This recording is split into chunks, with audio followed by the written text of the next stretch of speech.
Welcome to my YouTube channel, dear students. Myself, Dr. Om Prakash. Today I will discuss about thyroid gland. हम लोगों में जो thyroid gland पाई जाती है उसके बारे में हम डिस्कस करेंगे। इससे कौन कौन से हार्मोन सिक्रीट होते हैं और कौन कौन से ऐसे रोग हैं जो थायराइड हार्मोन के हाइपोसेक्रीशन या हाइपर सेक्रीशन के कारण डेवलप हो जाते हैं, प्रोड्यूस हो जाते हैं, उत्पन्न हो जाते हैं और ह्यूमन बींग्स में डिफरेंट टाइप की डिजीज़ हो जाती हैं जिनका समय से अगर ट्रीटमेंट ना हो पाए तो कंडीशन सीरियस हो जाती है। तो come on the topic is thyroid gland. जो थायराइड ग्लैंड होती है हम लोगों में यानी कि ह्यूमन बींग्स में वो कहाँ पाई जाती है? Posterior part of larynx and dorso lateral side of trachea.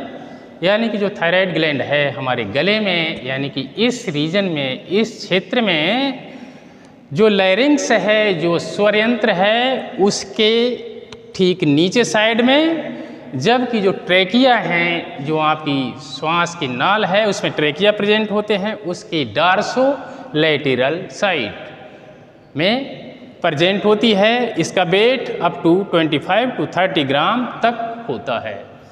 Slightly larger in women, यानी कि इसका अगर साइज की बात करें तो वुमेन्स होती हैं उसमें ये ग्लैंड कुछ लार्जर यानी कि कुछ बड़े साइज की होती है। Hormone secreted bye thyroid gland. Thyroid gland से बेसिकली टू टाइप्स के हार्मोन यानी कि 2 हार्मोन सेक्रेट होते हैं। Number 1 thyroxine and number 2 triiodothyronine. Thyroxine के लिए टेट्राआयोडोथायरोनिन या फिर T4 के नाम से भी जाना जाता है। ये एक प्रिंसिपल थायराइड हार्मोन होता है जो कि लगभग 65 to 90% तक इस ग्लैंड के द्वारा सेक्रेट होता है, जबकि दूसरा T3 या ट्राईआयोडोथायरोनिन हार्मोन 10 to 35% तक थायराइड ग्लैंड के द्वारा सेक्रेट होता है। अब इन दोनों हार्मोन्स के लिए कंबाइनली थायराइड हार्मोन्स कहा जाता है क्योंकि ये दोनों हार्मोन्स थायराइड ग्लैंड के द्वारा सेक्रेट होते हैं। अब हाइपोसेक्रीशन ऑफ थायराइड हार्मोन, यानी कि ये दोनों हार्मोन्स अगर कम मात्रा में सेक्रेट होते हैं थायराइड ग्लैंड से तो हम लोगों में बहुत सारे डिजीज हो जाते हैं। पहला है क्रेटिनिज्म। क्रेटिनिज्म एक ऐसा डिजीज है जो ड्यूरिंग चाइल्डहुड यानी कि जब युवा होते हैं यानी कि 18 ईयर्स से जो नीचे के बच्चे हैं उनमें अगर थायराइड हार्मोन कम मात्रा में सेक्रेट होते हैं तो उनमें क्रेटिनिज्म हो जाता है। इनमें लेग्स और हैंड्स का जो साइज है वो एबनॉर्मल हो जाता है। कभी कभी बच्चे छोटे रह जाते हैं इस हार्मोन की डेफिशिएंसी के कारण।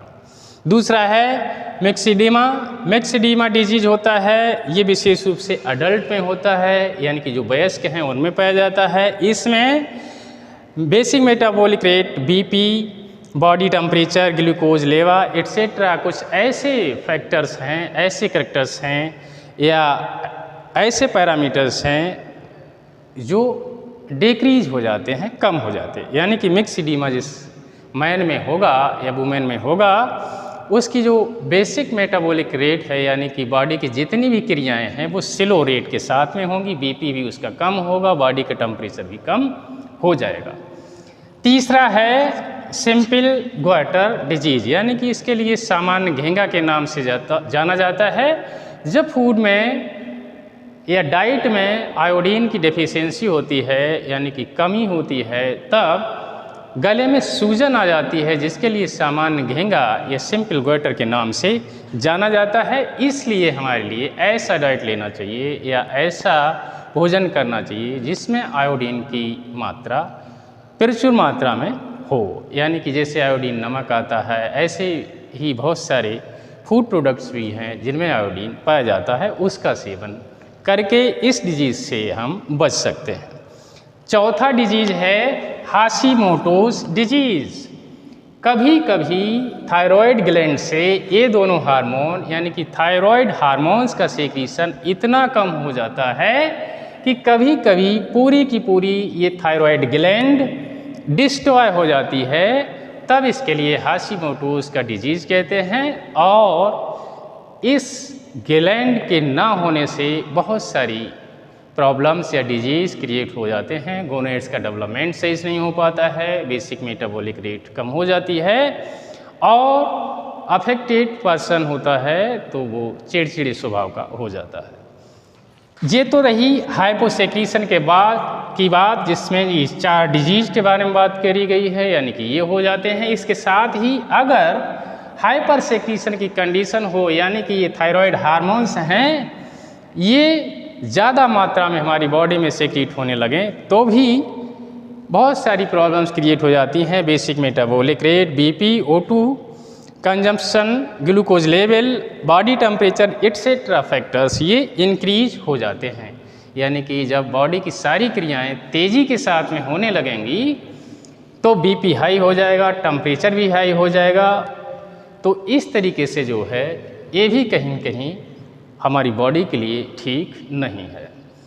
जब सारी क्रियाएं तेज होंगी तो जल्दी जल्दी हमारे लिए एनर्जी की आवश्यकता होगी। अगर आप मान लीजिए व्रत रहते हैं या फिर डाइट में सफिशेंट अमाउंट में आप बैलेंस डाइट नहीं लेते हैं तो फिर इन हार्मोन्स के हाइपर सेक्रीशन के कारण बॉडी में डिफरेंट टाइप की प्रॉब्लम्स, वीकनेस के साथ साथ में कभी कभी मूर्छा भी आ जाती है। इसलिए थायराइड ग्लैंड से सेक्रीट होने वाले दोनों हार्मोन्स का एक सफिशेंट अमाउंट में सेक्रीट होना आवश्यक है। कम मात्रा में अगर सेक्रीट हो रहे हैं तो भी दिक्कत है, अगर ज़्यादा मात्रा में अगर ये सेक्रीट हो रहे हैं तब भी कहीं न कहीं दिक्कतें आ सकती हैं।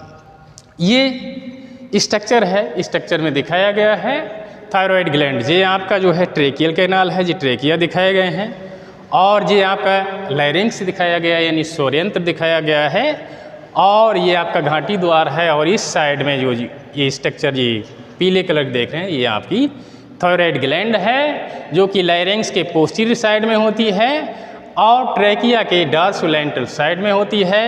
एक लोब ये है, एक लोब ये है, यानी कि थायराइड ग्लैंड बाइलोब्ड स्ट्रक्चर होती है।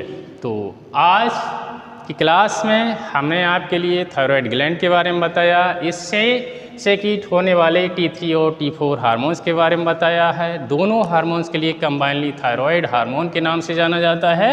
इनके हाइपोसेक्रीशन और हाइपर सेक्रीशन के कारण डिफरेंट टाइप के डिजीज़ या प्रॉब्लम्स हो जाती हैं, उसके बारे में बताया।